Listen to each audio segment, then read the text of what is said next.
All right. So, theory time, theory time. Put your theory caps on. Put your theory beret on. All right, Erica, what you got? So I feel this episode really, like I said, I like looked for like clues to how to kind of cross people off the list of like there. It's obvious. I already said like there was clues about Howard. Like okay, he's definitely was not near the elevator at the time of Ben's murder. Yes, that was a good one. That was a good call out. And then I know, and obviously Uma wasn't one of ours, but we know Uma wasn't there, but she's a witness. I think that I am leaning towards the Dickie is guilty, but guilty because he feels like he didn't protect Miracle Ben. Like there's that brother's guilt, that guilt of not taking care of the more loved sibling, and it's painful, and I sympathize, and I think even the end, because even though he's the one who purchased the hanky, I don't think if he was purchasing it to get rid of evidence, I think he would not have been holding it that way. I really am now one, we don't know anything about Bobo still. KT's still kind of questionable. Cliff and Donna are still questionable, but I still am going to stick with my gut that Taubert is involved now, even more so. I don't know if he's the one to push him, but I think that he is there intentionally to either protect the real murderer or he was the murderer. So, and I really... What's the thing that really makes you say that? Because I think it's tying Cinda Canning into it. I think Cinda Canning is our big bad of this entire series. And I really do. I think it. She's the criminal mastermind. I think she's a criminal mastermind. She was involved in all the murders in some way, at least not intentionally, but like she podcasted about the first one. Yeah. She tried to kind of gain... what's the word? Like she tried to capitalize on the original murder. And then of course, let's look into what happened to poor Bunny, and the involvement was Poppy. And now like this, like she's like a criminal villain mastermind from like James Bond or something. She's really evil in a very subtle, very genius way. Manipulative as hell. Yes. Yeah. And so is Taubert. And the manipulation, he's really pushing this Bloody Mabel podcast, which very was Cinda's invention. Exactly. So I think I feel very safe to think that that's it. I don't trust him. He grosses me out. He skews me. He is extremely attractive, but he's letting it slip out. He's seeming to like, oh yeah, I'm like this cute guy. I'm trying to do like, to get, he knows how to get Mabel. Mabel is a sucker for like, for attention, and no, I don't mean attention, but like anybody who's treating her in a way like trying to say, oh, I see you, Mabel, I want to help you. Yeah. And I think I'm pretty sure that our friend over here. All right. And his stupid name. So the who is the Taubert, the how is the, we don't know yet if he pushed or not, if he pushed Ben to his death. Yeah. The why is because to help Cinda Canning. The why now. I guess again, it could be revenge. It could be revenge, or it Cinda's revenge. Yeah, Cinda's revenge on Mabel. So you're thinking this is more of like a Cinda Mabel thing, or a Cinda Only Murders in the Building podcast? It's a possibility. I think that that's like, and I think that even with her cold open, I think it was quite intentional. She's all in white, which is, representative, like, purity and a rebirth. Like I think cleansing. She's cleansing. No, she's, the mother alien is growing back up, and she's going to come back and get her. I think Queen Bitch is coming back. Her rebranding is not quite working out as she would have hoped. Right. All right, Kara, what you got? I'm kind of along the same lines that Cinda is involved. I still think, for the most part, what I had said last episode about Cinda and this being a bigger plot than we see right now. I could see Cinda and Taubert somehow being connected.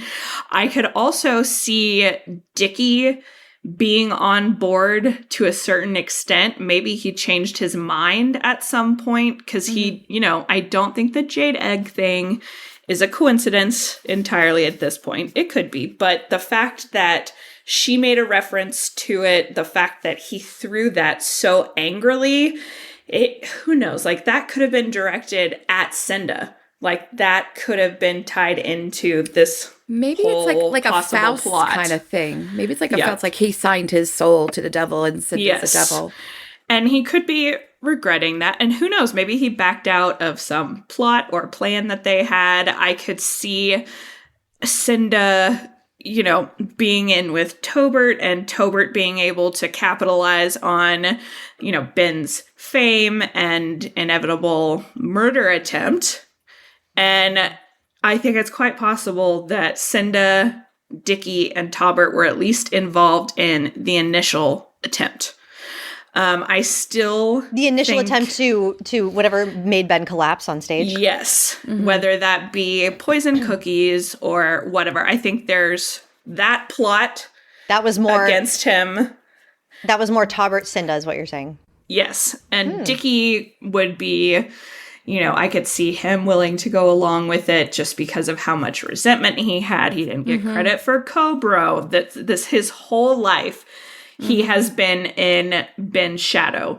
But clearly he still has, it's his, his brother he was raised with. And I don't think he's an evil person. So I could see him either trying to back out or being on board in order to, get Ben either out of the picture or distracted and changing his mind. But I think that's separate from the whole elevator situation. I still think Dickie is Loretta's child. We had a couple more, parental references in this episode. I don't think he knows that Loretta is his mother. I don't think that's in play yet. But I don't think I'm on board with Loretta being the actual killer anymore in any way, shape, or form. I do think she is going to somehow sacrifice herself for Dickie, because I think there have been multiple kind of Easter eggs and hints of this mother's love and sacrifice throughout the show. And I think that's where they're going with it. It would make sense to me. So I'm still on board with her somehow being involved in that way. Yeah. But when it comes to the elevator shaft and him actually being killed, I think those bloody fingerprints are not his, unless he was, let's say... It is strange how those fingerprints were. I didn't even really think about it too much until you just brought it up. Like, why the blood was, it almost, like you were saying, it looks like a prop person dipped their hand into red blood and just touched, it is like a plant. It's possible that Ben went upstairs, he left the hospital against medical advice. Maybe he was still a little delirious, still under the influence of something. And if he was coughing up blood again or something, maybe he wiped his mouth and picked up the handkerchief, fell down the elevator shaft. Don't think that's likely, but that's possible. I think it's more likely that he was confronted by someone and there was either some sort of struggle and this person accidentally or intentionally shoves him and kills him. The thing that I keep going back and forth about is, where did that blood come from? And I went back, I was like, I don't remember anybody having a cut that we didn't notice. Like, there was no subtle mention. Might have to look at the party again. Yeah.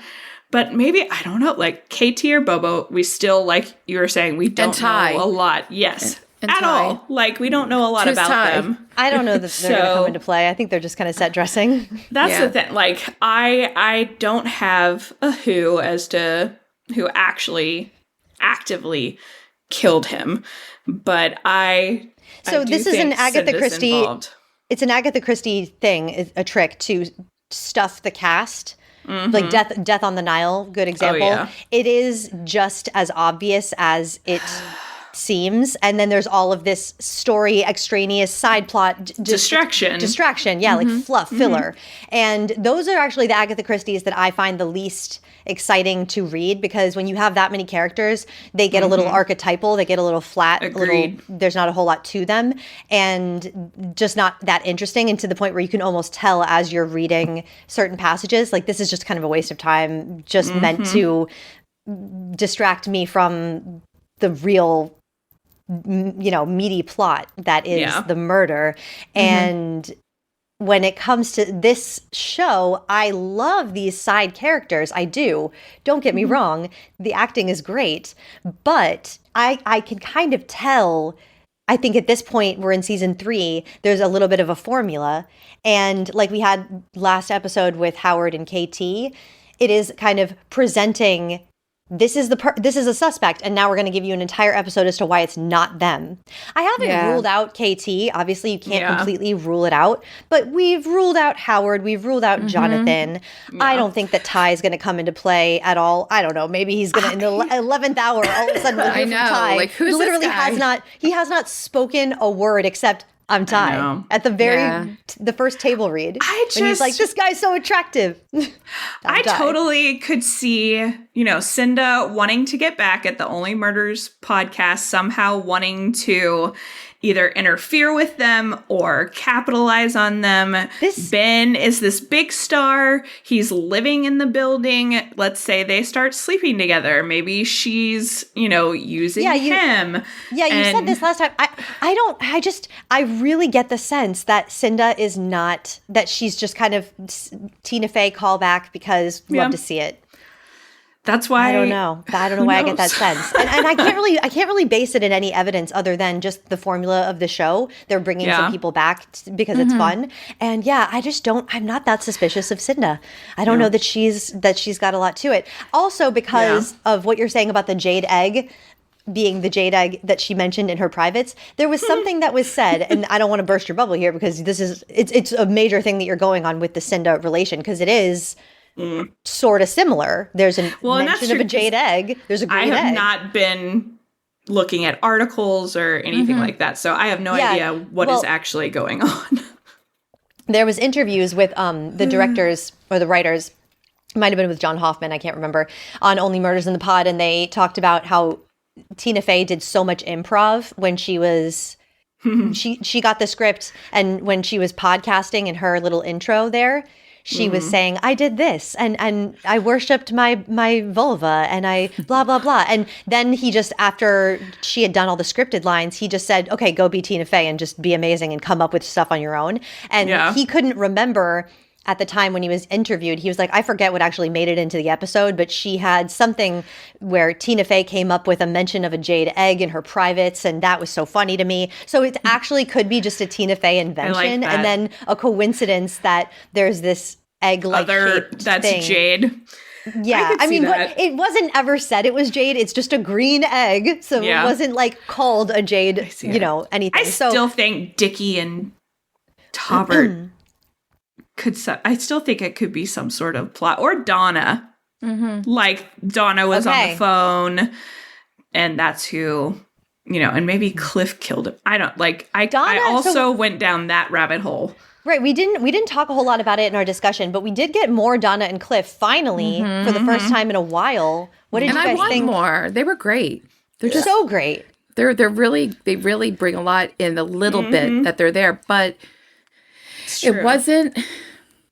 I feel like it just kind of reinforced that that Donna is the upper hand, and she makes all the decisions and choices. But Cliff is the one that kind of saved the day. He's the one who had the connections to. Oh, Cliff Matthew is Broderick. pulling out all the stops, man. He is doing anything in his power, anything possible to make sure that this musical happens. He is like, this will not die if I have anything to do with it. So the only thing that we know really about Donna and Donna and Cliff, is that they have this weird dynamic, this weird mother-son thing that is questionable, and I do not think, I'm sure he's adopted, or they're just posing as being mother-son.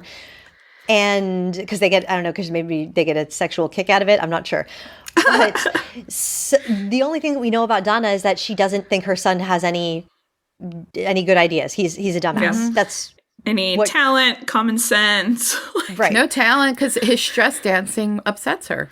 He just wants to dance. Let me. She's like, everything you do is wrong, so just stop. Wonderful. And let me. It's funny to me though that she is helping him produce this show, clearly having zero belief in his abilities.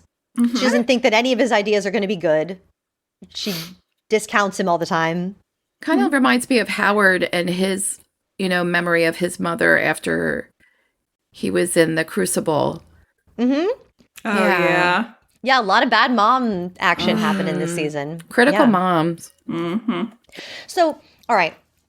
I have a lot. I've done more research on the play Ashes to Ashes because as I said last time, that play was not there for no reason. And when you Google it, it gives you, certain little breakdowns. But there was that one breakdown that I found, and it talks about in the description this Herod-like infanticide. This is a play about the Holocaust, and there's a lot of child killing. Everyone's dying in this play. But when I looked up King Herod, because Herod is also mentioned in Salome, and Salome posters are all over this season, always in the background. We saw more of them at the theater. And when in this description, it says a man interrogates a woman about her lover and involvement in wartime atrocities. The woman's haunted by appalling memories, genocide, deportation, and most disturbingly, a tenderly recalled masochistic erotic relationship with a modern Herod-like infanticide. I don't know how you can have a masochistic erotic relationship with an infanticide, but I think that might be like it might be like a typo. But then it says, in fact, she may never have experienced these things. So this play, I really want to read this play, and hopefully I'll have time to do that soon. It's all a dream. After Oliver had his heart attack. So when you look up Herod, King Herod, who appears in Salome, and we see the Salome posters all over the theater. And in the play Salome by Oscar Wilde, Salome is not Herod's sister, but in the Bible, there's talk of King Herod and this massacre of infant boys. Massacre of the Innocents. Right. Yes. Massacre of the Innocents. Yes.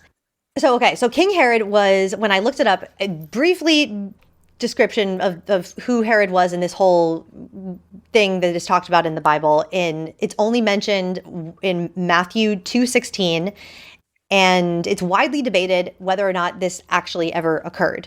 So when Jesus was born in Bethlehem, King Herod, who was like a very paranoid, egotistical dictator-like king, he heard of this birth of the new king, and he was freaking out because he can only be king. There's only one king, and it's me. So he ordered because he couldn't find Jesus, no one would tell him where he was. He ordered the death of every boy under the age of 2 in all of Bethlehem. And I wanted to play this little clip for you guys that I found on YouTube channel called Desiring God. I'll link the whole video in the description, but there's just a little section of this when they're talking about King Herod that I couldn't ignore the similarity to Only Murders in the Building. So tell me what you think of this. Successful, but there's another side to Herod. Explain the paranoid side of Herod that begins to emerge later on in his life. Well, basically, he was responsible for many of the problems back home. His home was a can of worms, simply because he married 10 wives, and each of those produced princes for him, and each of those male princes was scheming to succeed as number one, and there can only be one number one. And so if there weren't 2 or 3 collateral plots taking place before they had orange juice in the morning, something was wrong. Josephus gives us just a hideous tale of what was going on in the family, attempted poisonings, one brother against another. It so rattled Herod that he actually put to death 3 of his own sons on suspicion of treason. He put to death his favorite wife out of 10 of them. Mariamne was his favorite. She was a Hasmonean Maccabean princess. And he put her to death, and then he killed his mother-in-law. I should have said one of his many mothers-in-law. He invited the high priest down to Jericho for a swim. They played a very rough game of water polo, and they drowned him. He killed several uncles, a couple of cousins. Some have said he's a real family man in that negative respect.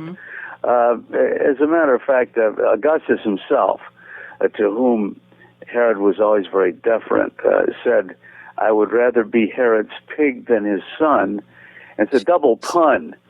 In Greek, it's suos and huios, a clever turn on words. And the other idea is that at least pigs weren't slaughtered for human consumption over there, and they had a better chance at a longer life. So it was a brilliant pun on the part of Augustus. So there's it's fun. It just stood out to me, the brothers maybe being against brothers in order to get to the top and to be number one. And when he said brothers poisoning brothers, then there's that whole pig thing. I don't know if this has anything to do. I could be reading way too far into this, but in the Bible, Salome was Herod's sister. In my opinion, we also see these Richard II. We also see these Richard II posters, and I'm wondering if maybe that's just a signal that Dickie is obviously Richard Dickie. We make that connection in this episode because the R is actually Dickie's name. The R initial is Richard. So I think that these posters are just telling us Dickie 2. Dickie is number 2. He was second. He could be named after his father. He said he was adopted when he didn't say what age he was when he was adopted, but maybe he was a baby and they renamed him. I don't know.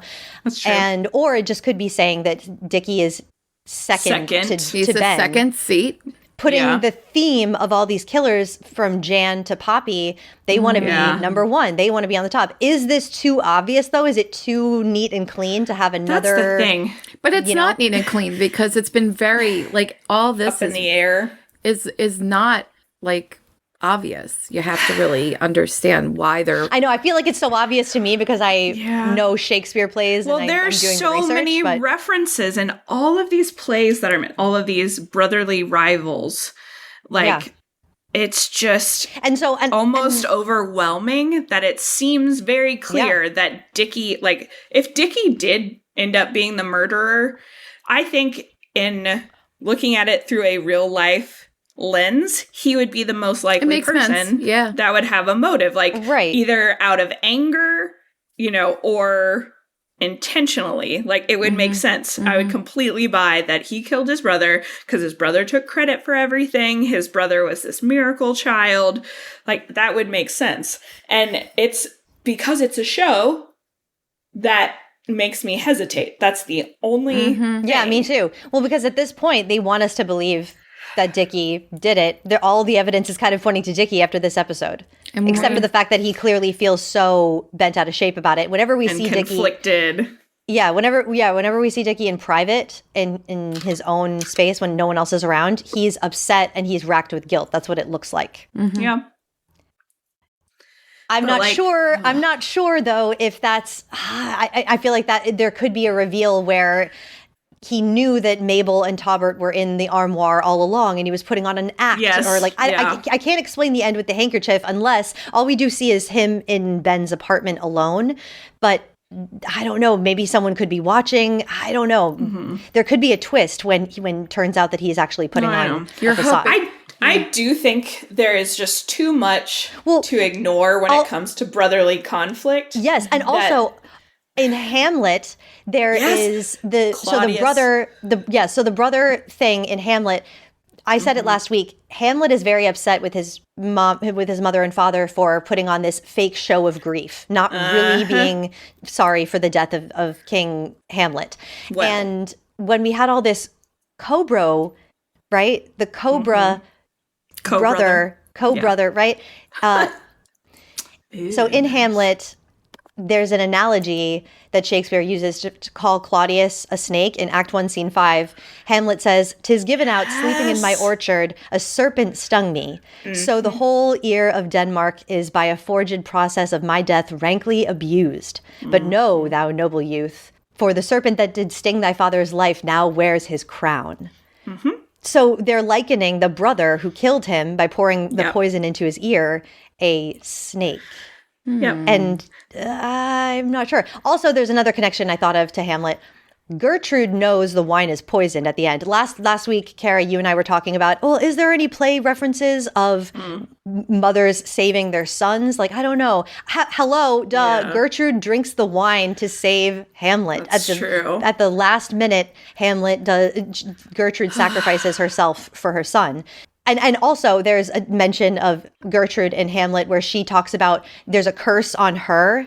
Mm-hmm. She feels like cursed or something, and that's a similarity between Oliver and Loretta, where they both say, that's true. Maybe I'm cursed. They both use that word, and I don't know. It could be Loretta just trying to cozy up to Oliver by saying, "Oh, we have something in common," or she could be. I took her to be truthful. I took Meryl Streep to be truthful. So I think, though, getting back to the Salome connection, I think that possibly these Salome posters and Richard II posters are not saying to look into the Shakespeare play. They're just trying to give us a name. Mm-hmm. They're putting a name in our minds because Ashes to Ashes has so much of similarity to this infanticide. Just like King Herod had a sister in the Bible. It was Salome. So I think that they're just signifying that Salome is Herod's sister. So in my mind, I'm thinking Dickie had an abusive father, Loretta's brother. I've said this from the beginning. I do not think that Loretta is his mother. I do not think that. There's too much evidence there's nothing pointing to mother. Everything is pointing to, it's like her speech. You were saying a couple of podcasts ago, Kara, she stands right there at the very start of the show and she tells us, this is who I am. She says, I have to be, am I the child's mother? I have to be mother-like. I have to, when it's just me with this child, I have to protect them like a mother would. She never says, but if she is the mother herself, birth mother, she's not the mother who is, he's not in her charge. So like a mother would, I still took that as, Yeah, no, it could be. It could be either way. You're right. I think that what happened was Loretta took Dickie from away. I think that what happened was Loretta's sister, Dickie's mom, died. And Loretta rescued Dickie from an abusive father relationship. So you think they know each other, like before all of this, that they are just pretending not to know each other? Yes. Because so when you say rescue... Oh, no, she rescued him as a child, got him away from this abusive father as a child, got him in to be adopted by Ben's by Ben's family. So that's where I was like, when you say rescued, you're not saying she took him in and raised him. No. She put him up for adoption because she couldn't take care of him. Yeah. Gotcha. Yep. And then she's kept track of him all these years. And then when she got cast in the show, she weaseled her way into those auditions to get cast in the show to be close to Dickie, and then told him who she is. And that probably all happened before Ben died, I think. Okay. I still hold on to the idea that Loretta is behind the death of Dickie, and I think it's 2 women and a man. I think it's three murder. Ben. I think it's 2 women and a man. I think it's Dickie, Loretta, and I think Donna has got something. I could see Donna. I do like. I have nothing at all in the show that I can pinpoint, but I could see Donna being involved. A surprise. But I do like how we've all just automatically kind of silently agreed that Loretta was stalking Dickie and not Ben. Like, that's I never once thought it was I know. Ben. Like, never we're all just like, thanks, writers. We know what you're doing. But when it comes to the whole Ben falling down on stage the first time, I watched that back and I watched it over and over and over again. And a couple of things stood out to me on rewatching Ben's whole death and then his reemergence at the party. So Ben comes out onto the stage and there's all this like fog and he's coughing a lot. And he looks like he's having a hard time breathing. I don't know if that fog has anything to do with it or whatever, but then there's the moment where Ben comes back at the party and he does this really obnoxious, like strong hacking, like, so let me show you what I mean. You made me just think of something. The fog machine was in that closet bathroom thing that Charles was locked into, wasn't it? Yeah. Yeah, the fog machine comes back. Hacking and coughing. Yeah. Right. Okay, so this is when Ben comes back to the party. Feel it now, though.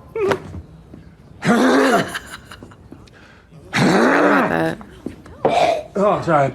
The nurses, oh my God. That stands out to me every time I watch it, and I never mentioned it, and I just want to mention it. The fog machine mentions he was coughing on stage before he falls down, and then there's that. I don't know what this means, but it's significant, I feel, in some way. There's also a weird thing where I've mentioned it before, where Oliver takes Ben's face in his hands and says, "Ben, you're alive and you're so soft." Really stands out. I just don't know why you would say that to someone, even though it's Oliver and he says weird shit. It's just such a strange thing to say. I seriously have a feeling that this stuff is going to be significant. Like they're not putting these weird lines in for just no reason. Mm-hmm. Yeah. Right. Yeah. Yeah. It's just so bizarre. All these weird, bizarre things stack up in this first episode when Ben dies. There's another thing that when Ben gives his whole speech, Mabel recorded it. She hits her little record button. I definitely think that that's going to come back around. We haven't heard it yet. We haven't heard it. Absolutely has to be brought up. So this is why I go back and rewatch these things, because there's a clue in there. If the camera is showing us Mabel is recording this, it's going to come back. And it was very clear. Like, you hear the noise, and you see her put her phone back in. Something that he says in this little speech here is going to be the thing that hinges, that pulls it all together, that ties it all in. So, okay. So about my whole Dickie thing, I would really love it if Dickie was the killer and just super nefarious and evil. I kind of don't think he is, though. I do firmly believe, as soon as we saw that he wrote Cobro, I was like, I knew it. He wrote Death Rattle. There's got to be a reason why they are not telling us who wrote this play. It is so bizarre to not have a writer for a Broadway show. It is just bizarre. So the secrecy of that is significant. It's also, significant that Cobro was a secret, that who wrote it. Ben said that it was him, but I like that idea. I do too. It's just got to be. And I have a feeling, I was really looking at Cliff this episode. Cliff. All we know about him, right, is that he's super cute in his little ruffled shirt and his little, he's so cute. And he's also creepy with his mom, and his mom thinks he's a total dumbass. Yeah. So there's every reason to think, though, that wouldn't it just be, if it turns out he's a third brother. Cliff was Dickie's brother, and I don't know how still don't know how this whole story goes. I don't have all the details, but at the end of the day, if Cliff was the criminal mastermind, I would love that. Little Cliff. So at this point, I'm just kind of guessing to be, what's the thing that we're not going to expect? And so it's kind of a lame guess, because I'm just guessing against the showrunners. I'm just trying to play this game here of what's the least expected plot line that I can think will be the twist, but I like being that. the bad guy, and he and Dickie working together somehow, or somehow being connected. I could see, just because we don't see them interact at all. Right? We don't know anything from them. Yeah. And so I think, Erica, go ahead. I just looked up. I was thinking of when you mentioned the co-bro, and I know when we think of co, I think of two for some reason, just couple. Right. But I was looking up the Latin meaning. It says just joint. It could be multiple. Joint and jointed together. Yep. So, if you have co-defendants, that could mean 2 to 25. Right. Yeah. So I think co-bro murderers. Maybe. Possibly. Yeah. So then that begs the question, is it, because there was that poster that, and actually in the set tour video, we saw a lot more of the set, and we saw that I saw that menage a trois one. The crass menage a trois. We really get a clear shot of that. It's 2 women and a man with these big open laughing mouths. So I like to think that the poster is sending us some kind of a message. Donna, Cliff, and KT. Yeah.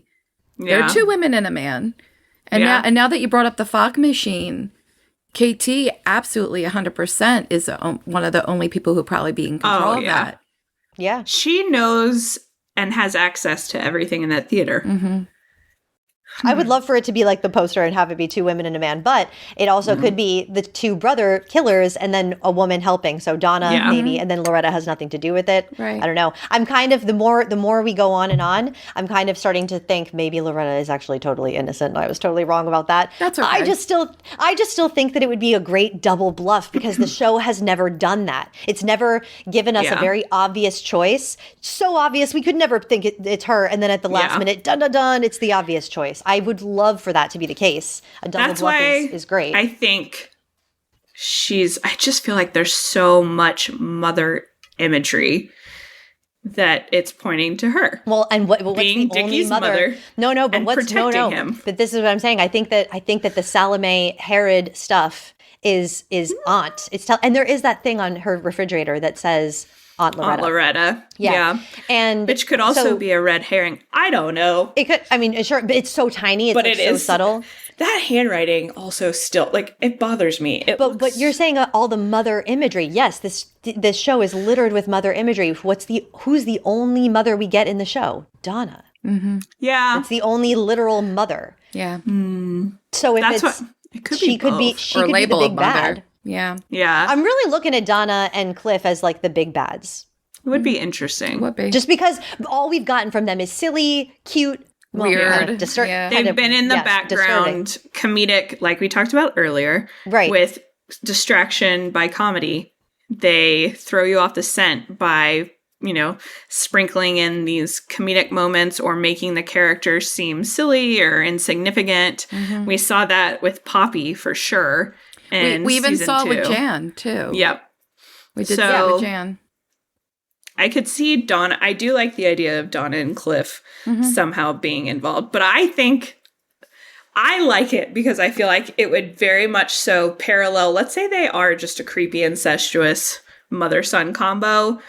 If it's mother-son, Donna, Cliff, mother-son, Loretta, Dickie, somehow connecting. And that's just kind of my literary brain wanting to find patterns and themes, but I have no idea. Like, a couple more things I have that are questionable is why. Okay, so Dickie points out this time thing to Mabel, and I'm so bummed. Okay, I zoomed in on it a couple of episodes ago when I was looking at those tattoos because trying to figure out, I'm like, this twin thing is bullshit. The only thing that we have to go on for the twin thing is the tattoos. And I think it's going to be explained in some way. Maybe it's a production error, whatever. I just don't think that he's a twin. So when I was looking at those tattoos, I was like, oh, that watch. When someone, it's so Agatha Christie, when someone dies and their watch stops. Freezes, and the cops always think that's the time of death because they're wearing a watch. And if it stopped, then when they fell, that's it bothered me so much. And I was, also, and I've saw never the seen time. that happen in real life. No, it's bullshit. Also, and it's always the thing that hinges on the, oh no, this is the real clue. The time was wrong for this reason, and he didn't die then. He died at this time. So when this came up in this episode, I was kicking myself for not mentioning it sooner. But why would Dickie point out to Mabel, Ben always set his watch 20 minutes slow, so he would always be late or whatever. So why would Dickie point that out? And then because immediately, immediately after he said, and this guy was in the building, Greg was there at this time, so it's got to be him. Come on. And why would Dickie make that such a point to Mabel if he were the killer? And do you see what I'm saying? Because in just a tiny bit of looking a little closer at that, you can see, okay, so Dickie, as you've just said, Ben couldn't have died at the time on his watch because his watch was set for the wrong time. So, well, it just seems to me that Dickie can't be the killer because if that was his whole plan, though, to frame Greg because of the time thing, why would you point out to Mabel, my brother's watch was wrong? Like, why would you wouldn't, I just don't. But I could see that coming out as just like him venting and it's like, oh, I shouldn't have said that. And I don't think he would immediately leap to Mabel being able to make that connection. Like, he doesn't know that she has access to a photo of him after he's dead. There's no reason he would think that Mabel would have any sort of real proof I don't know. That's true. That's a good point, Kara. That's a good point. You make a good point. Thank you for that, because I mean, I'm hoping that it's Dickie. I hope he's the killer. That's my hope. I think that's the most plausible. I would like that.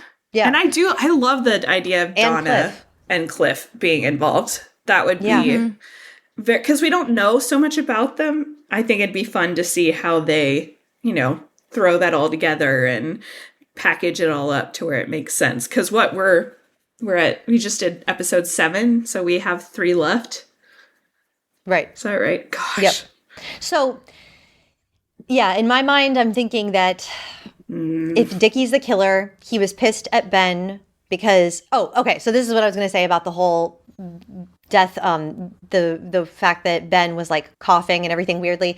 It could be that was something to do with what was done to him. Someone did something to him, something to do with the fog. Maybe the fog itself was poisoned. I don't know if that's possible. Yeah. And why was he hacking so much at the party? Like, that means something to me. Maybe he was intubated and his throat was raw. So it's kind of logical, but I think you're right, Jake, because it was kind of very... It was obvious. It was our first, like, audible, like, kind of clue that there was something wrong. He was coughing. But this is the thing. There's all of these play references to people wearing facades, people wearing masks, people wearing costumes, actors not appearing to be on the outside what they really are on the inside. So what if, when you watch that death, watch it closely. It kind of looks staged. It's on a stage, done by an actor. And it's kind of a little melodramatic. He does this little like he has this gasp of like his last like it's like a sigh, a wince kind of a sound that he does. Well, I wonder if it was all staged by Ben. The blood was fake blood. I could see that. And it's like in Romeo and Juliet where he actually did take a drug that makes him appear dead for a time. The death drug, whatever that was in Romeo and Juliet. I'm sure it's still around. I can't even remember. So maybe he's sabotaging the show. Ben is. He's like, without me, there's no show. So I'm going to throw this bitch. Something happened because he was mad at... Well, and Loretta, because he strangled Loretta before the show. So maybe something to do with Loretta and Dickie pissed him off. He didn't want to do the show. Nobody really wants to do the show. Jonathan doesn't want to do the show. Kimber's not into the musical. Charles is like, I don't want to do 8 shows a week. No one here wants to be here. This is the craziest fucking Broadway show. So Ben doesn't want to do the show. Dickie's pissed at Ben because that's his livelihood. Like, he's the manager. If you ruin the show, you're ruining me. So he pushed him down the elevator because he ruined the show, and that's Dickie's hanky.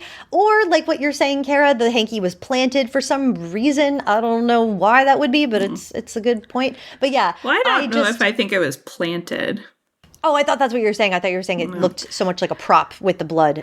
No, I was just like that. I just thought that was very, like, it took me out of it for a second, but the way that the fingerprints are, it seems like somebody was whoever held it had a bloody hand.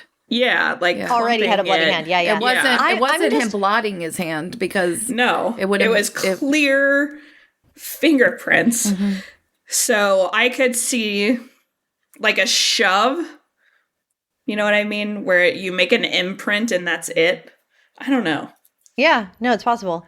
I'm picking up on a lot of theatrical references, though, and I'm just wondering could we look at all of this whole thing with Ben dying and then miraculously coming back to life as all being an act, all being theater. It's a miracle. And Ben maybe getting pushed on the elevator. Yeah, Miracle Ben. Yeah, maybe Ben getting pushed on the elevator was something, it was supposed to come off as something else, and then an accident occurred that actually killed Ben. Yeah. So maybe it was some kind of a performance gone awry. I don't know. Also, it makes kind of sense to me that maybe Donna was involved. If the show was going to be canceled and unsuccessful, she might have been relieved. And then when Ben comes back to life, she's like, nope, this can't fly. And then she actually makes sure that he's good and dead. Yeah, I don't know why that makes sense to me that Donna could be behind it, but Donna calls all the shots. So with Cliff, so right, yeah, Donna and Cliff, man, they're so suspicious to me after this episode. So we have a couple of unanswered questions from last episode. who is that theater ghost? It's not Jerry. I thought about it. Jerry can't be two places at once. Yeah, and there, I feel, was a scene where we're supposed to see him as being in one spot, and then we see the person kind of like skid across doing the little click clack clack of their feet, running slow, like a little trot. Mm-hmm. I feel like the way that it was filmed, it looks like it can't be Jerry. So who is that other person in the theater, and is that significant? Also, Paul Rudd was credited on the last episode, but he didn't appear. And episodes where Paul Rudd and Meryl Streep don't appear, they're not credited in the opening. Did we confirm? We confirm that he's. Oh, I mean, unless I'm missing something, to my eyes, when they're not in an episode, they don't get credited. I don't pay close enough attention. I should. Yeah, anyone out there, if you know more than I do, let us know. But I'm just wondering if maybe that person in the shadows was Paul Rudd. Yeah. And because like we talking about that episode about how that flash, I thought it looked like him in his little detective outfit. Yeah, I know. You said that, and so maybe it was him. Mm-hmm. I mean, maybe. Or his stunt double. It's just strange. I don't know. I don't know what this means, but I'm just calling it out. Yeah, I do. Like, I just feel that can't be a nothing. I don't know. Yeah, I know. Another thing I want to know, who the hell organized this documentary? Who hired Taubert? Because that's a big point that I feel people make a lot of assumptions on. People are talking about Taubert and they're assuming, well, since Ben hired him to do the documentary, and I'm like, we don't know that. Well, since Dickie hired him to do the documentary, I'm like, we don't know who hired Taubert. Who is organizing this documentary? It's pretty damn sure, though, that Taubert knows more than somebody with money. Yeah, somebody with money. Yeah, who's making this shit? Who's calling the shots? Who is Taubert's boss? That Cindy Canning, maybe? We don't know. So, and then I thought back again, the Loretta strangling moment. I just have a question here. The fucking pig insult. The words fucking pig are very specific words that me as a person, I would call a man a fucking pig if they were being inappropriate, like sexually abusive, whatever, aggressive. That's when I would. So just the fact that she calls him a fucking pig is just an interesting insult. Just food for thought. Why? Why? Yeah, I don't know. It just seems strange, like to have him put his hands on her and then to have her say, "Get off of me, you fucking pig." Yeah. I would. Did he? If a guy put his hands on me, advance towards her? Like, I know. There's a dick pic whole thing going on, which is not surprising. That was very in character that Ben would send unsolicited dick pics. And maybe as the play went on, he became impressed with Loretta and made a move, which seems unlikely. Yeah, but you're right. Like, if I were to call a guy a fucking pig, it would be because they said something like sexually inappropriate to me, or if they were just being abusive, then I would say, "Get off of me, you asshole!" Or you dick, or something, you motherfucker, something that like pig would not be the thing to come out of my mouth unless they were being like sexually inappropriate, right? Another question that I have from last episode is the toxicology report thing. The fact that we got the Dickie is the fixer, the Mr. Fix-It in Ben's life. He covers things up. So the toxicology report could be messed with celebrity toxicology reports. It wouldn't be the first time, so it's possible that Dickie was behind that. So people wouldn't know that Ben was taking a certain medication. I could see it. Knows? But I am pretty convinced that there was no poison. I'm really leaning more toward that this was all an act, that Ben never really died. He was doing it himself. He wrote fucking pig himself. He did it all himself. Oh, Ben. Pretty sure there's no one behind at least the first death. I think he was quote unquote murder attempt or yeah, I think he was pushed to a certain point of desperation and anguish and freaking out by someone else, of course. But the fact that he dropped down and then was mysteriously appeared to be dead, I think that Dickie was taken in just like the rest of us. He's pronounced dead, and then all of a sudden, no, I'm not. I think it was Ben's plan. And the last thing I will say is that the next episode is called Sitzprobe, and just letting everyone know out there who's not a theater person, in opera, a sitzprobe I'll read the Wikipedia definition, is a rehearsal where the singers sing with the orchestra, focusing attention on integrating the two groups, the singers and the orchestra. It's often the first rehearsal where the orchestra and singers rehearse together. It's the equivalent Italian term is provare alla italiana. It's an opera thing. So just letting everyone know that's what Sitzprobe means. So we can expect some dress rehearsal action. I love it. They're all going to be together again. Yes. Ugh, Anything else? I can't wait. Nothing. Woof, that was a lot. That was a lot. All right. So with that, we have to say goodbye to Erica. Got to do some mommy duties. Got the mommy duties. She's a good mom, though. Not an abusive, crazy mom who'd be not a weird, creepy mom or no. I gotta go. No, she's a loving mama. Yes. Love you guys. Go. Bye, everybody. Bye, baby. Bye. Oh, man. And now let us get into my favorite part of the hour. The listener feed crack. Oh, I'm so hungry. I'm fiending. Feed me. Like, feed I was me, going to say, mama. feed me, Seymour. What did Meryl Streep say? Eat me, Seymour. Eat me, Seymour. Feed me, Seymour. Glorious. Oh, it was great. That was great. That should be instead of Sevelin, num num. It should be Meryl saying, "Feed me, Seymour." Okay, that'll be the new one. Eat me, Seymour. Num num. Feed me, Seymour. That was it. Sevelin Marie Morris. Num num. Okay, so delightful to see how much delicious listener feedback we got. Oh, I'm so happy.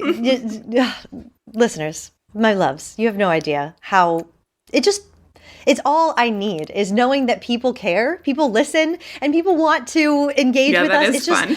It's thrilling. It's my favorite part of podcasting is getting to interact with our audience. And we have the best listeners. And I love when you guys use your voices and you sing out, Louise. It just made me so happy. So our first email is from my babe, Liz Todd. She says, hello, Enchanting Erica, Kick-Ass Kara, and Jackpot Jade the Pirate. Arrgh! You guys really have some good theories. I listened to the pod twice because you two were throwing ideas out faster than my brain could absorb them. I know we did. We do that. We got a little excited. A little bit. We did. You got another one for you this week. Probably going to be a lot to get through. Woof. I need to rewatch all available episodes. I feel lost at times. Don't we all? You're not alone there. I've watched these episodes more than I should. Before I jump into episode 6, I want to comment on Loretta's scrapbook and stalker-style mementos of Ben's career. Yes, Stalker would do that, but so would a close family member. Yes. Maybe she's not as crazy as she looks now. Maybe she's a proud aunt or possibly his birth mother. Right on. Season 3, Episode 6. I wish these episodes were longer. With every turn of the page, we get just enough information to mess with our damn heads. Did I miss something? When Charles returned President McKinley to the tank, I didn't see any other fish in the water. Nope, you didn't miss anything. Overall, I'm somewhat disappointed with Season 3. It's a bit disjointed. Where are the other 61 fucking fish? Oh, Joy took them. Yeah, Joy took them. She left him with the lone troublemaker. Yeah, the guy with the attitude problem. In episode 5, we saw Joy leave with nothing after she... Oh, yeah, we saw Joy leave with nothing after she clocked Charles in the chest with several adorable cakes. They were adorable, those cakes. Yeah. Talk about pastry wars. Liz, I love you. Oh, I did love almost everything that went on in the theater, even before Oliver mentioned the Phantom of the Opera as he ascended the stairs. He mentioned Phantom of the Opera? I don't remember. Oh, he said, I know Krav Maga.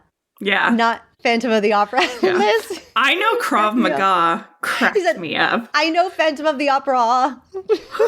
I think that's what she's talking about. I don't know. I heard Phantom music in my head. Yes. I think that episode, though, had a lot to do with Phantom of the Opera. I think it felt very Phantom-y. Oh, yeah. Like an homage. Yeah, a little homage when Jerry was trotting around with his little clicky heels.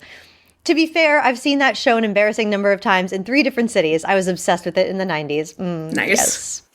I'm not sure when I'll see episodes 7 and 8. I hate falling behind, but I have a vacay coming up. I will be on a cruise ship to Alaska. Oh, jealous. Ooh, Wi-Fi on cruise lines is not not at all dependable, and they have the balls to charge for it. It's a fucking money grab, indeed. What the hell is wrong with me? I live in Virginia. I must fly to Seattle and then board a floating death trap. My hope is someone other than me goes overboard so I can investigate it. Liz. We can all dream. Oh my gosh. Oh, I love this. I will try to tune into the pod, stream Hulu, and live to fight another day. The Roanoke Greenway hero, Liz. Liz! I love reading Liz's emails because she writes exactly like I know she talks. And it's kind of the way I talk too. Yeah. You're my girl, Liz.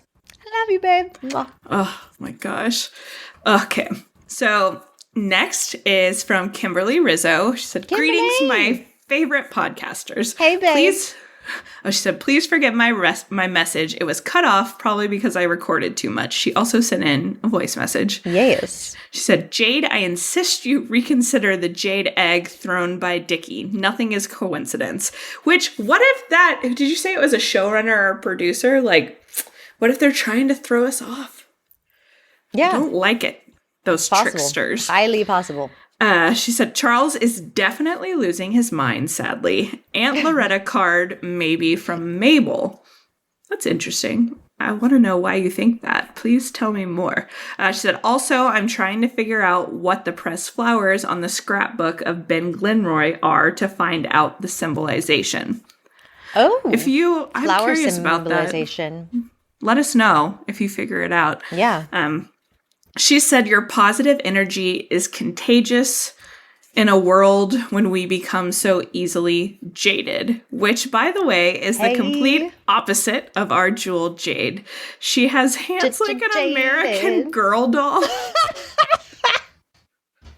Love always, and hope the voice memo isn't too much, Kim. Kim, you are... You're so funny. Such a dear. All right, let's see what this voice message says. I have hands like an American Girl doll. I do indeed. But don't you have long fingers? I do. I have very long hands. Is that a saying, like an American Girl doll? It is now. I feel like mine were little, like, they had little stubby hands. Little stubby hands. No, I have long fingers. If you were a wizard in Harry Potter, you'd be very powerful because long fingers are symbols for... Oh, are they? I'm not a Harry Potter fan, so I don't know this. All right, let's hear what she says in her voice message. Hi, ladies. I listened to your newest updates and show. I haven't been able to watch it because I've been listening to it at work. And you all have inspired me to rewatch this episode one more time, the 6th episode. Yay! And I think I may even go through all of them from the beginning and try to do a cut by cut or frame by frame image of everything. And I think that the Shakespearean, the sonnets and the numbers, there is no coincidence in this show. Everything's very strategically planned. They play chess, not checkers. I love that you can hear it in the back. I know. Don't ever doubt yourselves when you are applying your higher processing of this depth of information. Oh, it did cut off. Thank you. Thank you for saying don't doubt yourself, because I was just after we recorded the theories, we took a break and I was like, do you think I went too far? Am I crazy? Do I sound like a crazy person? Because I love to do research. Research is my favorite part of acting. And I was saying to the girls before we recorded, if I wasn't an actor, I would be like a historian. And I love classic theater, classic Shakespeare, all that stuff. So when I get to do research like this, I do so much of it and I'm looking so deep into things because this is my fun. This is my relaxation time. This is my downtime, you know? So I was wondering if I should stop because I'm a crazy lady. But thank you. Never stop. Kimberly, I need to just let my freak flag fly. I'm glad you're enjoying it. And thank you so much, Kimberly, as always, for being you.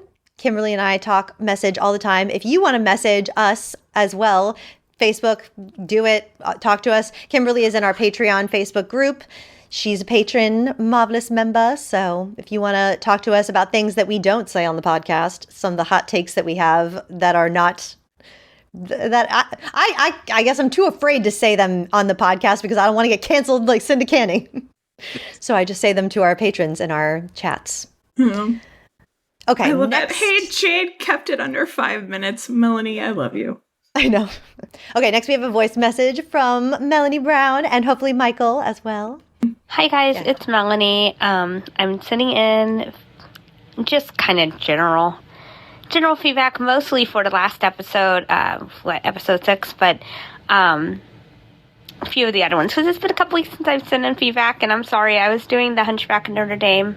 That's awesome! Or Notre Dame, and it's done now. Congrats. So I have a little bit of free time before the next, but I wanted to just give a couple of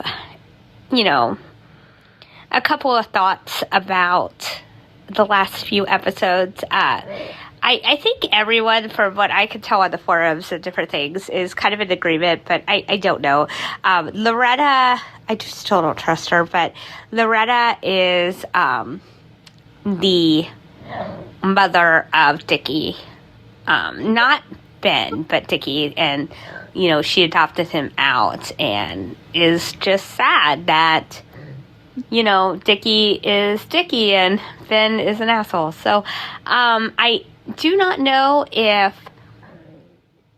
Part of me wonders if she may have killed Ben so that Dickie would have time to shine. But that is merely speculation on my part, and it's a little crazy, so I don't know. A little out there. I'm not going to try to speculate on her being... or Ben being Oliver's son, because that's just strange. We're not going there. Maybe it is, maybe it isn't. I don't know.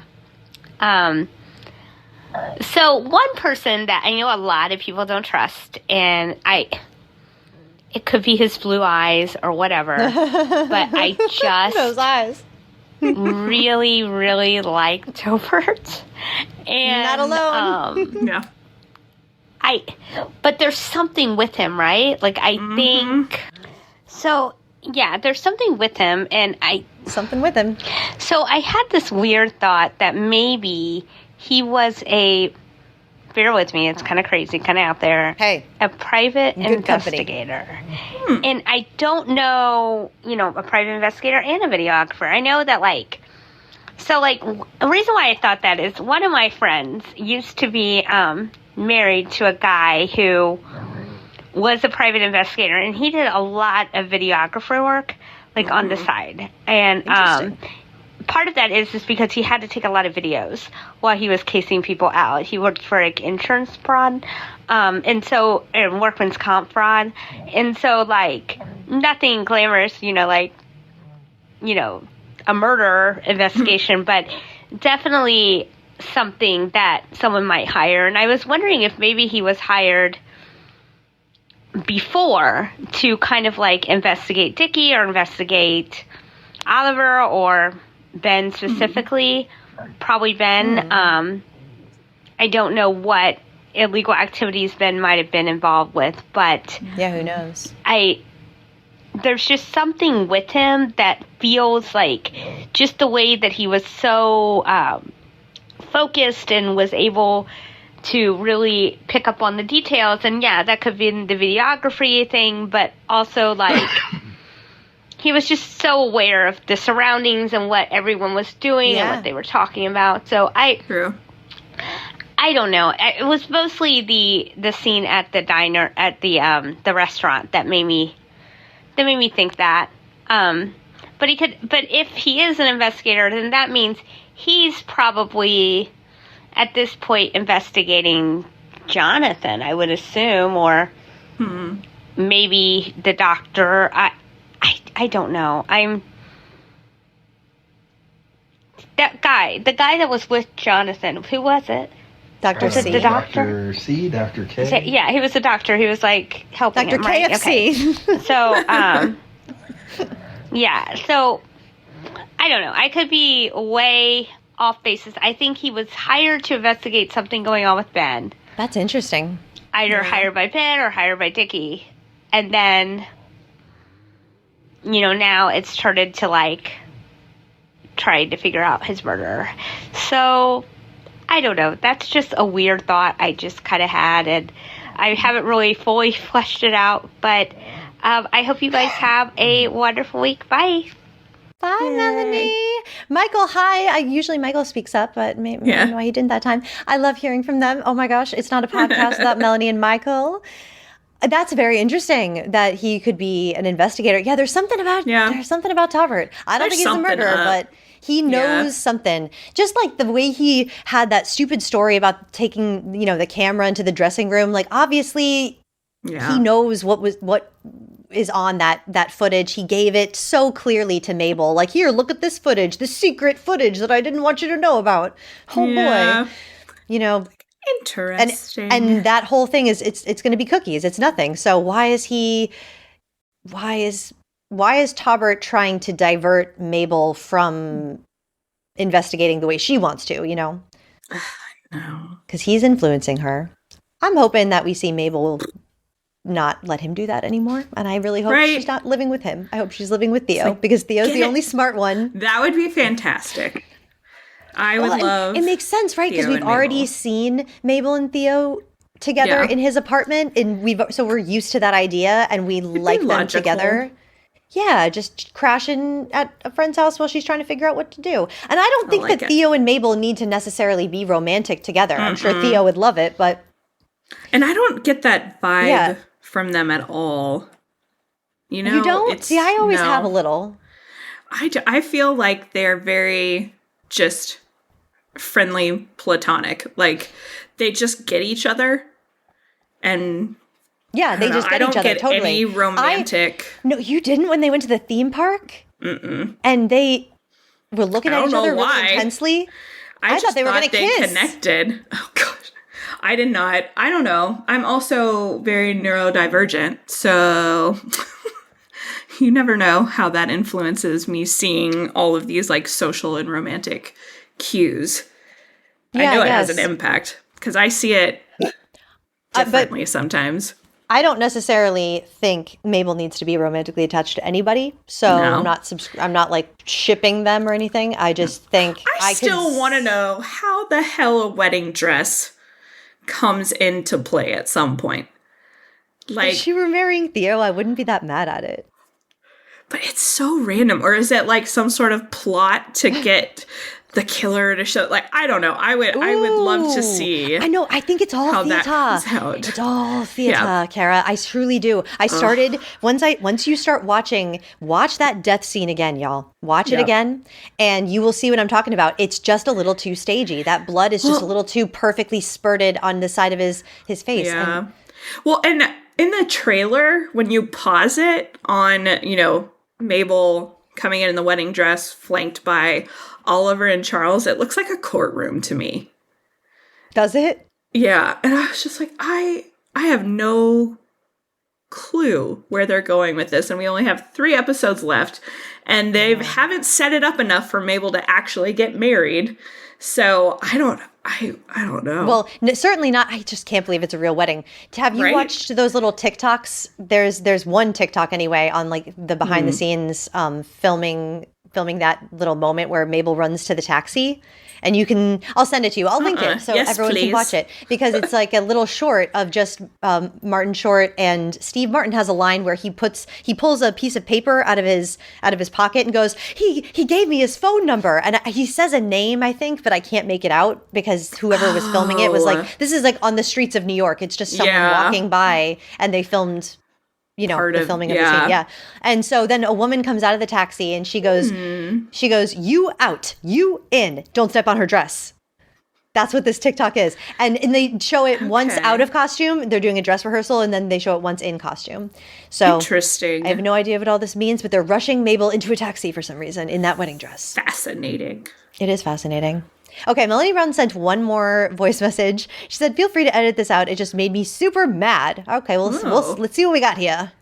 So, I just had something really, really quick to say. Go for it. Michael paused it on the article at the end of the one episode. Yes. So we could, read it. Read what the article. One of them was mumbo jumbo, but the other one was, a ridiculously written article, but it was at least, something read, and it literally said the man went to like Tennessee and went there and started talking and saying horrible sexist things about Dolly Parton, the Queen of America, the Queen of East Tennessee herself, Miss Dolly Parton. Okay, Dolly wait. Parton. I seriously, when she started this telling us what she was commenting on the article, the first thing I almost paused it and said, "Is she about to go off on a Dolly Parton love fest and say how dare you?" Because did I not say when we podcasted? I made a point to remind everyone of how big of an asshole Ben actually is. And I said, because in that article, it said something bad. He said something bad about Dolly Parton, and you do not. Don't go after Dolly. Melanie, see, this is why I love you, babe, because you get it. And I will always. Okay. Sorry, I just want to be Dolly Parton sometimes. Who the hell does that? That is, you know what? I'm glad. I'm glad that he's dead. And I'm mostly joking, but I just had to say this. No. I was like, that just says a lot about a person. I don't know too many people that actually have horrible things to say about the woman. No one. Who I'm pretty sure he just doesn't know. He just doesn't like her for some reason. So evil. For shame. I'm over it. Yeah. But I just had to say that, I mean, who does that? Who comes out and says horrible things about Miss Dolly? No. And that is psycho. That's just terrible. Psycho. All right. Bye, guys. Bye, Melanie. Thanks, Melanie. Babe, anytime you want to come on and defend some my yes, Dolly Parton is so you don't touch that. You don't touch her. She's ours. I agree. I mean, she is her own, but Yeah. I love her dearly. That, oh my gosh, Melanie, thank you so much. Okay. I'm loving all this Feedcrack. Do you see how high I am right now, Kara? I'm floating. I'm like Lucy in the sky with oh my gosh. Crack, crack, crack.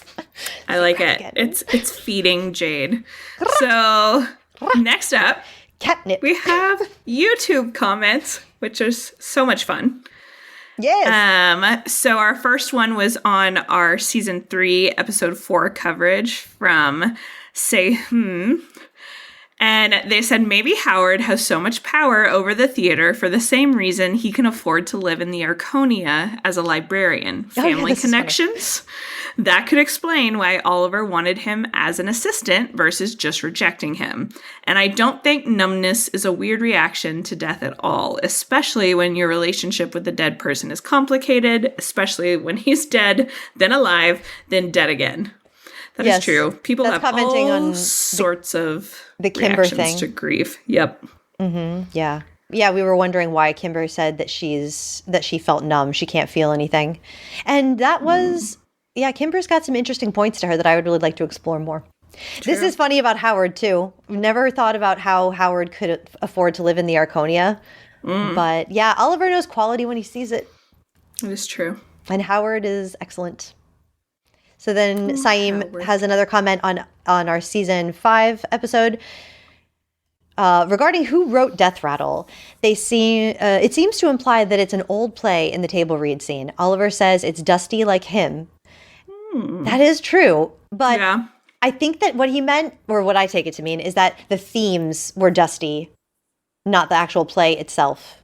He says it could be considered Dusty because it's like a murder mystery and it's kind of old hat. Like, but you took it as old school, or as opposed to Dusty as in just old in actuality. Yeah, just like the style of it is old. Yeah, I don't think that this is saying that this is a classic play. I think that I still think that the lack of playwright is significant. But good point. And then regarding Dickie maybe being adopted, Loretta says Ben was an asshole to everyone, even his kind-hearted brother. Thank you for pointing this out. I keep forgetting to point this out. This is a point. Yes, God. I keep forgetting to make this note. Yeah, Loretta does this like slip. Meryl Streep, you can see she goes to say stepbrother, and that's So that's got to mean Loretta knew that Ben and that Dickie was adopted. Do you have that clip? Because I remember seeing it pop up on Facebook, people saying that, but I don't remember. Yeah, I don't have the timestamp written down, but I can find it. Even his kind-hearted brother. Right. Yes. So this means that Loretta knew about the adoption before we the audience did. So it's like, how long has she known? She's known for a while. And obviously, in my opinion, she was the one who put him up for adoption herself. Anyway, so, okay, regarding Dickie being maybe adopted by Loretta, she says Ben was an asshole to everyone, even his kind-hearted, as if she was going to say stepbrother. I doubt Meryl Streep would genuinely mess up her line like that, or that it would be kept in the episode. Yes, you are absolutely right. The photo of young Loretta is by the river with a boat in the background, and she mentioned going out on the Mississippi River. One of the articles says Ben gave the commencement address at a St. Louis high school, which is on the Mississippi, and indicates where their paths may have crossed before. I also think Cliff could be related to the whole family thing, and I wonder if Donna was sabotaging Loretta's career and causing all the bad luck. Interesting. Ooh, I never thought about Donna and Loretta maybe being at each other. That's interesting. Yeah, that'd be cool. But yeah, I mentioned that the Mississippi River. I mentioned that in a TikTok that I made, a short, where I was like, I didn't know this at the time, but obviously Mississippi, St. Louis, yeah, it's close. That's totally how she, where they came from. True. Close together. Dickie. Yes. Okay. Thank you so much, Siam. Yeah, for commenting on a couple of different videos. I love reading your comments. I agree with most of them. Next is Wasted Poe saying, regarding the possibility that Cinda Canning is the murderer, I don't think the writers would do that simply because I assume they'd want to create plots for each season that are self-contained. It just wouldn't be very satisfying from a storytelling or viewing perspective if a murderer in a given season were motivated by threads from past seasons. See, I would love that even more. Really? I wouldn't. All the connections, but yeah, I can understand the point. They go on to say the murder should make sense to a viewer who hasn't seen any of the other seasons. Yeah. I mean, yeah. And so I think when considering season 3 culprits, it would be logical to focus on characters who have been given adequate setup to be a potential murderer based solely on their season 3 scenes. I know that the existence of Poppy in season 1 would seem to negate this. However, I feel like Poppy's presence in season 1 was more like a fun Easter egg where you barely noticed her. She was given enough fleshing out in season 2 that her ultimate role as the culprit made sense. Or as much sense as was possible. I'm still iffy on Poppy's motivations, but that was more due to the construction of season 2. It has nothing to do with her scant appearances in season 1. Also, yes, I use the word season far too much. See, and I feel like Poppy's presence in season 1 set up her motivations.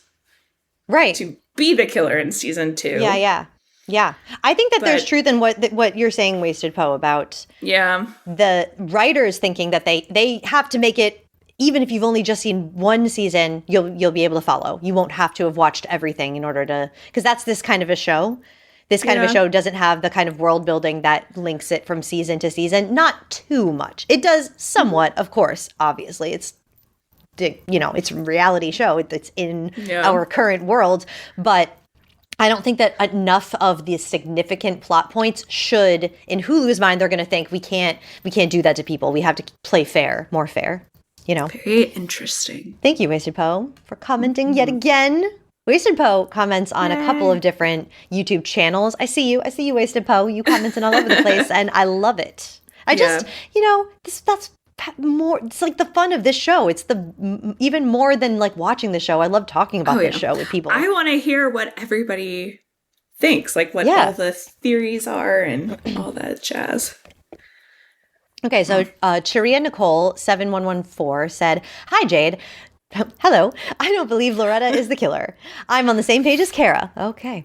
"I think the mother references were just pointing out her being a mother who loves her child, which I believe is Dickie. I already had a theory of there being 2 killers, and now I also believe there will be 2 people murdered." Ooh, hot takes. Interesting. At the bottom of your clues, ashes to ashes, it has one man and one woman in parentheses. In the play Hamlet, Gertrude was having an affair with Claudius, who was the killer. I think Loretta is going to be the Gertrude character who will sacrifice herself in order to save her son Dickie. Yes. One man dies, then one woman dies. Oh, she means literally sacrifice herself. As I'm like, do you see my mouth just fell open? I'm like, that is, yeah. And that's not the first person. That's not the first person. There was a YouTube video I think I saw where someone said that there's going to be another person that dies and they're convinced it's Loretta. And I was like, interesting. It's like, I know, it's these thoughts. See, I think she'll do some sort of sacrificing for Dickie. I never thought it would get to the point of her sacrificing her life, but that could be interesting.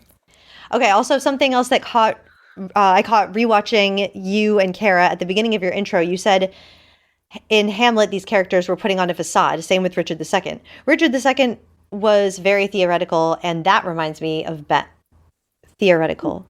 I think that they're saying that Richard is very theatrical. Because that's what I was discussing. Richard putting on a theatrical kind of kingly, outside appearance.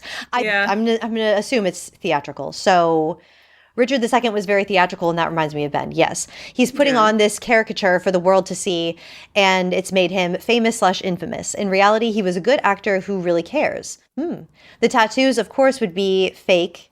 So maybe rushing, he would switch it around. Yeah, letting the audience know that they aren't real. Or nothing we know about Ben is real. Yeah, that's a very good point. I love the idea that Ben is faking his own tattoos and is just an idiot. Yes.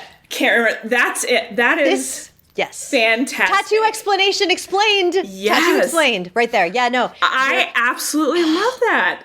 It tracks with his character. Because what have I been saying this whole episode? It's all theater. It's all an act. Ben is an act. So there's nothing real about Ben. And that's what I've been saying since the beginning. It's what bothered me about Paul Rudd's acting was that I feel like this is not a real person.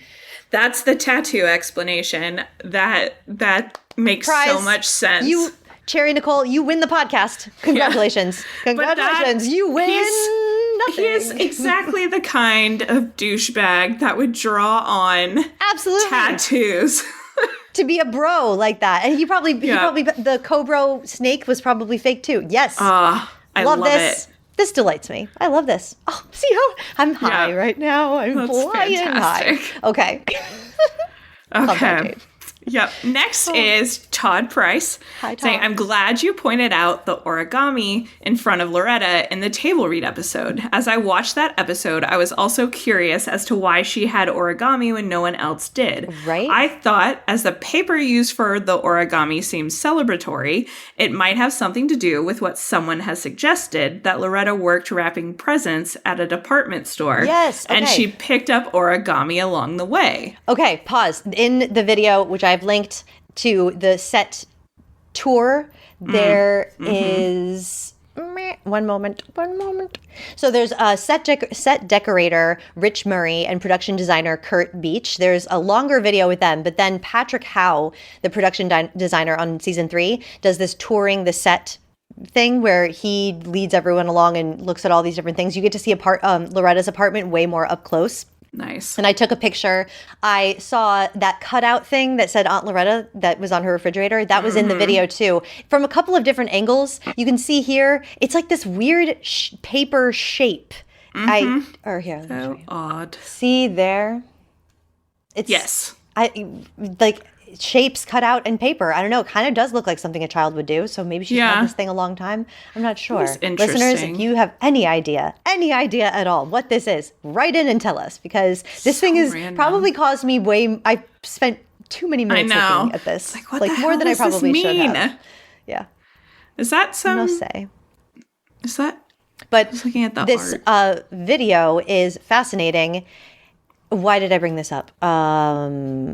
Well, he talked about the department store. The origami, yes. Okay, yeah. So in this video, the guy on taking us on the tour, he says, because Loretta was a gift wrapper at Macy's, that's how she's been making all her money to survive when in between acting jobs. So it's canon that she's a gift wrapper at Macy's. Sense. Well, that answers his next comment. By the way, has it actually been mentioned in the show that Loretta worked wrapping presents? So, did you know this, Todd Price, from the video like I do, or did you know confirmed. This before? I don't know. Let's see. I like it. And he says, anyway, Jade, I would like to add to the Feedcrack that I couldn't agree more with the comment you read in praise of this channel. Personally, I really appreciate this channel because your content seems bright and crisp. I'm inferring that you work as an actress and your insight into, that's a great word, into acting and theater for this season is absolutely beautiful. That, along with your intellectual curiosity into the poetry background sitting within this season's run, is very stimulating to watch and listen to. Oh, good. That's so sweet. You should save that for when you're having a bad day. Well, when I doubt that people are going to care about the things that I put up on my podcast sometimes, I'm like, God, Jade, maybe you should shut the fuck up occasionally. Let's see. No. He goes on to say, I have a question. Some people seem to think Tobert is playing Mabel and using her for some sort of a mysterious angle that's not yet been revealed. I suppose I can understand this, seeing that Tobert seems somewhat exciting, intelligent, and begrudgingly handsome, lol. But do you think it is possible Mabel is playing Tobert with an angle towards believing him to be the murderer? So you think she's honeypotting him? I wish that was the case. I do too. But Mabel is just not that bitch. Yeah. She ain't that bitch. That's not how Mabel rolls. Yeah. Mabel's got it. She's got it for this guy. I feel though at the end of this episode though, I felt like she looked at him when she was like, I'm gonna record this podcast on my phone. That's how much I want to be away from you. I'm gonna make a phone podcast right now. Gotta go.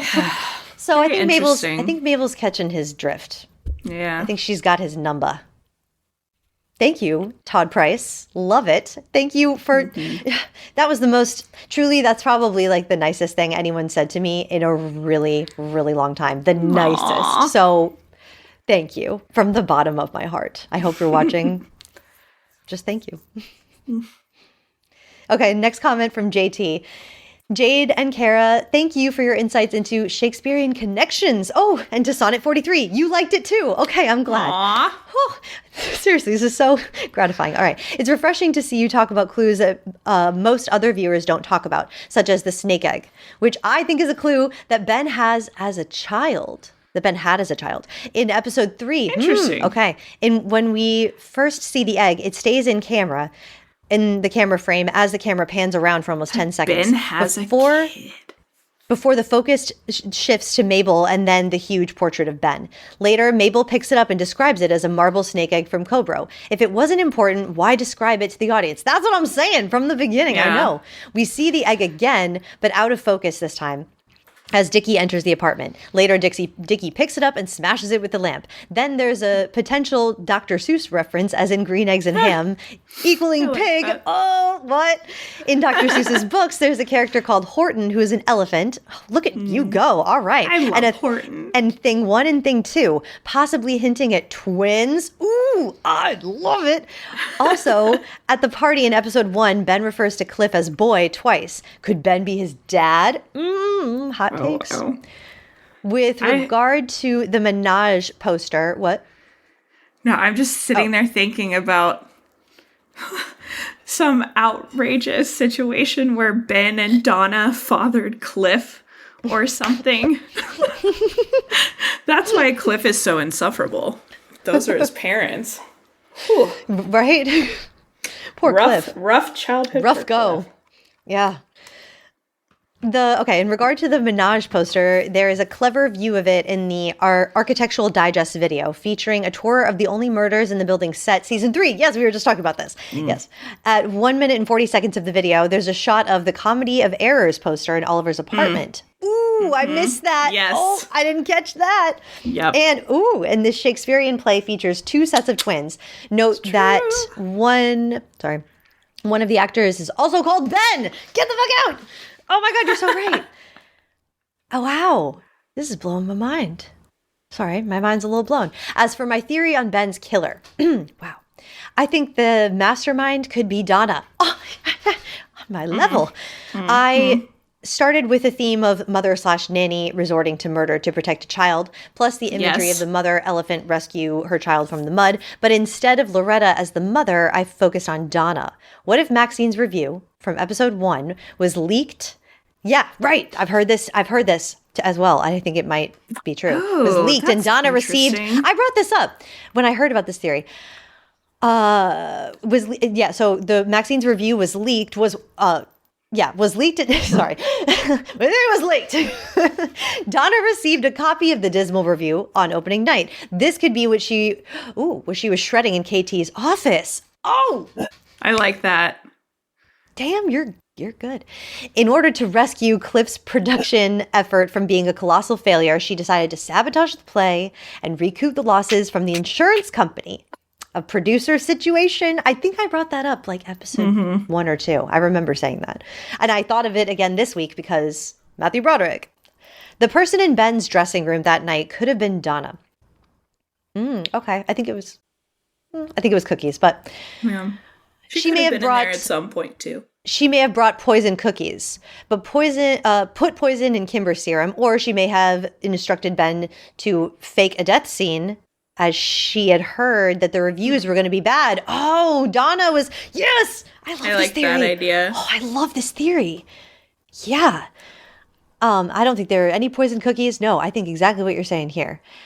Yeah, she needed more time to rework the play. Wow, yeah. As to how she pulled off the actual murder at the elevator shaft, I don't have a theory yet, but she may have recruited accomplices, maybe KT, Taubert, Dickey, or Jerry Blau, with KT and Jerry, and she could have promised them directorial jobs if they did her bidding. Yeah, She's got the power. You also made a good point that the person who wrote the Death Rattle play could be a person of interest. Since the play is DeMeo production, there's a good chance that she could have written it. Yeah, her or Cliff. That's what I'm thinking. Or Dickey. I think that Dickey and Cliff wrote it together because they're brothers. That's just, that's me going real crazy though. And if Donna was behind the whole thing, she may once again sabotage the Death Rattle Dazzle play if she felt it might not succeed, like framing Loretta for Ben's death. You're not the first person to say that maybe Loretta and Donna had beef. I love this. Can I just say, JT, babe, I love you. Love this. I love it. I'm high on the Feedcrack right now, guys. I'm high. This got me so excited. I like the Donna master. I love the idea. I hadn't heard that. You backed up all your evidence here. And being shredded.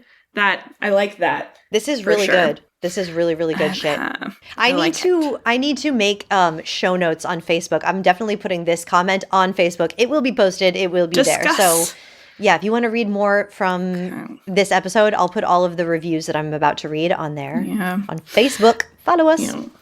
All right. So our next bit of feedback comes from Instagram, Melissa Lene.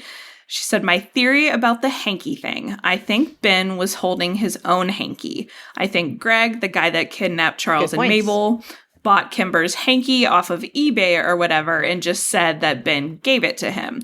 So the hanky holds no significance to the murder. Yes. I mean, I think it's significant just because of the bloody fingerprints in some way, but I would agree that Greg probably bought Kimber's and pretended. She would have written this, Melissa Lene would have written this without seeing this episode yet, obviously. So, yeah. But I think that's the only way that the hanky is significant, though. I don't think it's going to hold as much significance. I think it's going to have nothing to do with the murderer. Yes. But, I don't know. This show. But I 100% agree that Greg bought Kimber's hanky. Yeah. Mm-hmm. Pretty sure of that. All these hankies. We still don't know about Howard's hanky because they said they got all the cast's hankies. Howard's not in the cast, so neither is KT. And neither is KT, right? So there are the two hankies that are unaccounted for. But I don't suspect them. That's what I'm saying. The hanky is going to be from someone that has nothing to do with being the murderer. Yeah. It's going to be a whole thing where the hanky. It was what I think is they're going to show us an awesome flashback of Ben's death, and they're going to walk us through that party scene again. And I can't wait to see it. Yeah. I know it's coming, and I know. Show it to me. Just show me already, bitches. Tell me. I want to know so bad what happened at that party. Whew. Almost as bad as I want to know what happened at Studio 54. Oh yeah. Whose party was it? I can't remember what he said now. Oh. Joan Jett? No. Oh. Who's the celebrity name? I'm going to kick myself. I don't remember. Hold on, let me look it up because now I got to know. Grace Jones, not Joan Jett. Oh my God, listeners, we just had to look that up because I could not get a face of the person in my mind though. I was like, I knew when you say this person's name to me, I know this person. I just don't know that much about them. So it's not like a specific, I have no real connection to Grace Jones, but obviously I know who Grace Jones is. And I was like, Joan Jett? No, wait, who, what? It's the oddest thing, the fact that her name was on the tip of my tongue and I just couldn't place it. It's fair. I apologize. So where was that coming from again? That was a tangent.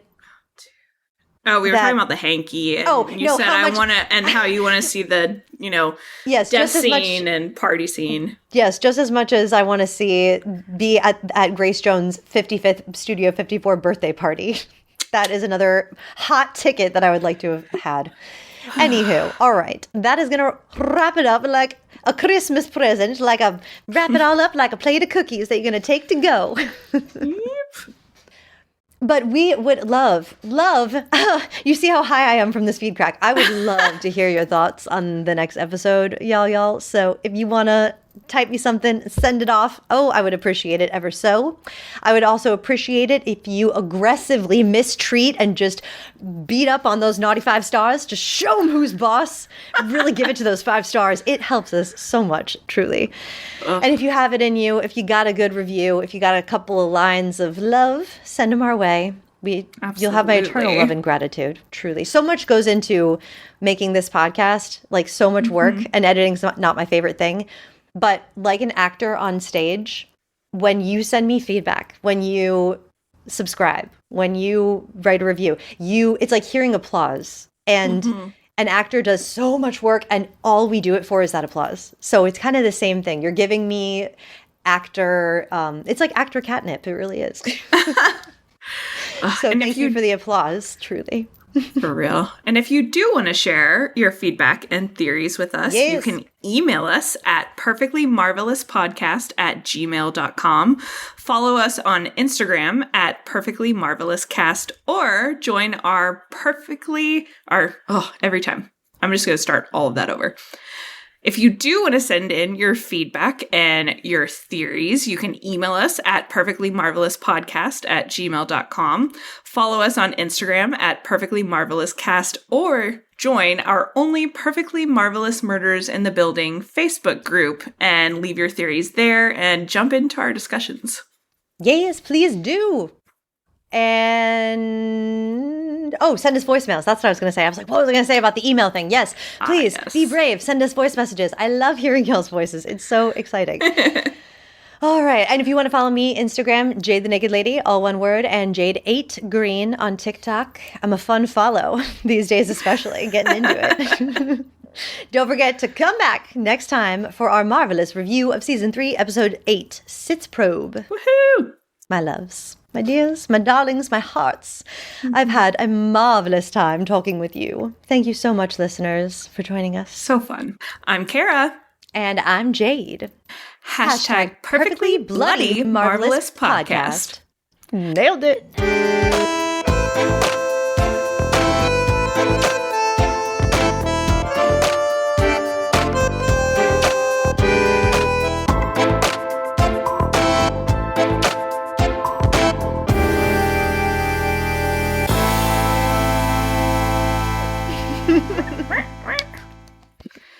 Who ends a podcast like that, though?